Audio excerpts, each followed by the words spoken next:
And as you all know, we're right in the heart of the city where some consider it a shopper's paradise, particularly around the holiday season, which is encroaching upon us.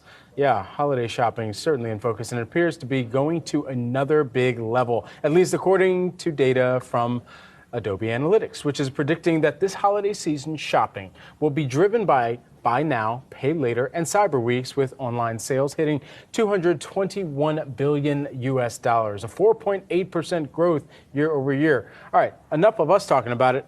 Hear it straight from Adobe. Adobe Head of Digital Insights, Vivek Pandya, joins us now to give us more details on what we can expect from consumers this holiday season here. Vivek, how much am I expected to spend here? I mean, I'm sitting here thinking I'm going to be able to budget. I'm going to ball on a budget out here, but you're saying I'm going to spend more.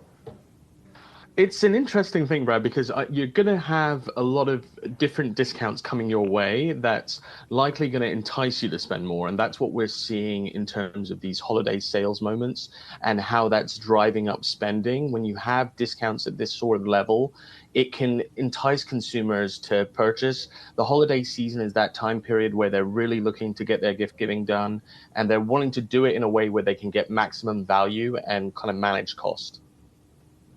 Vivek, when it comes to some of the promotional activity, we know consumers have been relying on that pretty heavily, given the fact that they are facing a sticky inflation. What do you think that activity is going to look like, and how early are some of these deals going to start? It's a great question that we've been profiling quite a bit in terms of the shape of the season in terms of discounting. So we're going to see discounts kick in as pretty heavily as early as next week with the Prime Day event. And what we're anticipating happening is those discounts kind of weakening after the event, after a lot of retailers have leveraged that day to get some early shopping from consumers. And then it'll really escalate, and we'll start to see discounts go as deep as about 20% starting in November 1st. And then we'll see the best absolute discounts kick in the weekend going into Thanksgiving week.